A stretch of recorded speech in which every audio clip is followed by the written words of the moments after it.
Bismillahirrahmanirrahim.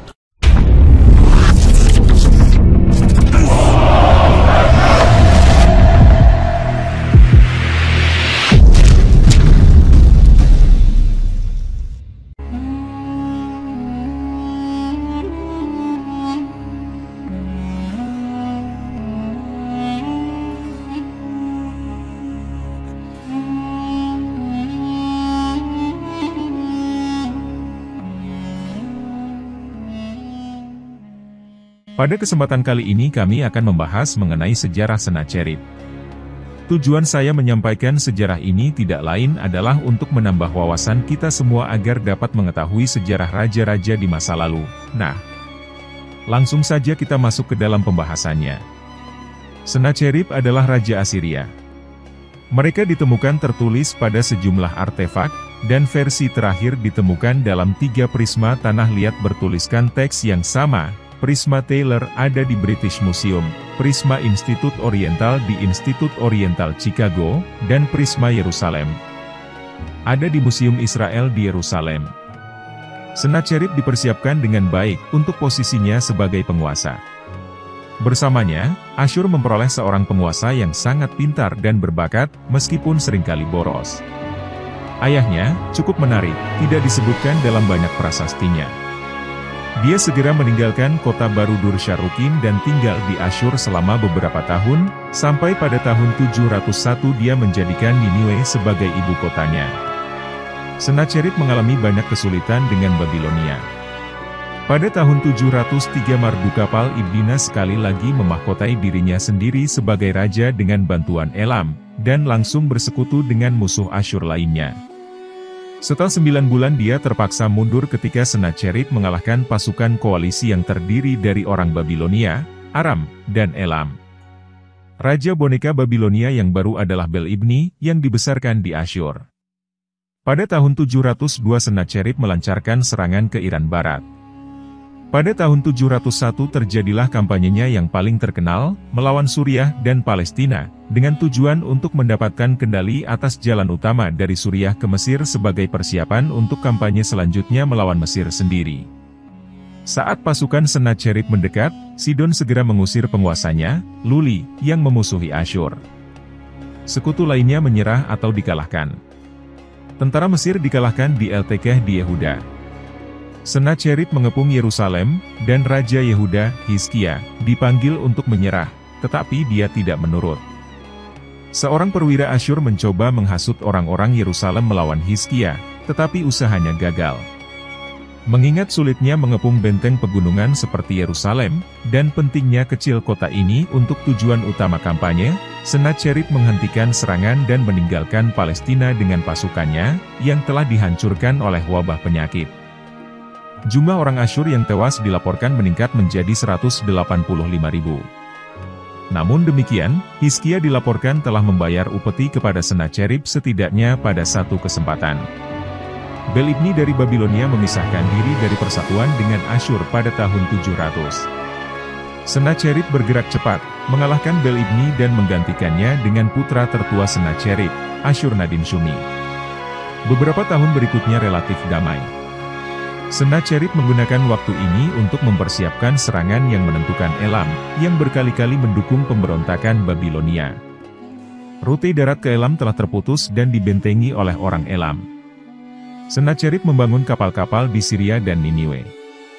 Kapal-kapal dari Syria dipindahkan dengan roller dari Efrat ke Tigris. Armada tersebut berlayar ke hilir dan cukup sukses di Laguna Teluk Persia dan di sepanjang garis pantai selatan Elam. Orang Elam melancarkan serangan balasan melalui darat, menduduki Babilonia dan menempatkan orang pilihan mereka di atas tahta. Baru pada tahun 693 orang Assyria kembali dapat bertempur ke utara.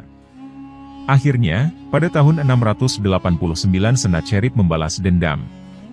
Babel ditaklukkan dan dihancurkan sama sekali, kuil-kuil dijarah dan diratakan. Perairan Kanal Arahtu dialihkan ke reruntuhan, dan bagian dalam kota hampir tidak berpenghuni selama 8 tahun. Bahkan banyak orang Assyria yang marah akan hal ini, percaya bahwa dewa Babilonia Marduk pasti sangat tersinggung atas penghancuran kuilnya dan perusakan patungnya. Marduk juga merupakan dewa Assyria, kepada siapa banyak orang Assyria berpaling pada saat dibutuhkan. Kampanye propaganda politik teologis diluncurkan untuk menjelaskan kepada orang-orang bahwa apa yang terjadi sesuai dengan keinginan sebagian besar dewa. Sebuah cerita ditulis di mana Marduk, karena pelanggaran, ditangkap dan dibawa ke pengadilan. Hanya sebagian dari komentar atas karya sastra yang rusak ini yang masih ada. Bahkan puisi agung tentang penciptaan dunia, The Enuma Elis, diubah, Dewa Marduk digantikan oleh Dewa Asyur. Namun, energi Sennacherib yang tak terbatas tidak membawa keuntungan bagi kerajaannya, dan mungkin melemahkannya.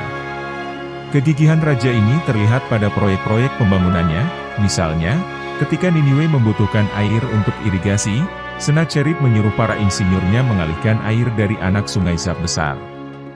Kanal harus melintasi lembah di Jerwan. Sebuah saluran air dibangun, terdiri dari sekitar 2 juta blok batu kapur, dengan 5 lengkungan besar dan runcing di atas sungai di lembah. Dasar kanal di saluran air ditutup dengan semen yang mengandung magnesium. Bagian dari saluran air ini masih berdiri sampai sekarang. Sennacherib menulis tentang hal ini dan pencapaian teknologi lainnya secara mendetail, dengan ilustrasi. Sennacherib membangun gedung yang sangat besar istana di Nineveh, dihiasi dengan relief, beberapa di antaranya menggambarkan pengangkutan patung banteng kolosal melalui air dan darat. Banyak ruangan didekorasi dengan narasi bergambar dengan relief yang menceritakan perang dan aktivitas pembangunan. Kemajuan yang cukup besar dapat dicatat dalam eksekusi artistik, khususnya dalam penggambaran landskap dan hewan. Yang menonjol adalah penggambaran pertempuran di Laguna, kehidupan di kamp militer, dan deportasi. Pada 681 sebelum Masehi terjadi pemberontakan. Sennacherib dibunuh oleh 1 atau 2 putranya di kuil Dewa Ninurta di Kala. Dewa ini, bersama dengan Dewa Marduk, telah diperlakukan dengan buruk oleh Sennacherib, dan peristiwa tersebut secara luas dianggap sebagai hukuman yang berasal dari ketuhanan. Demikian yang dapat saya sampaikan. Semoga bermanfaat dan dapat menambah wawasan kita semua. Karena tujuan saya menyampaikan sejarah ini tidak lain adalah untuk menambah wawasan kita semua. Terima kasih sudah mengikuti video-video kami, jangan lupa share, like dan subscribe agar bisa selalu mengikuti update video dari kami.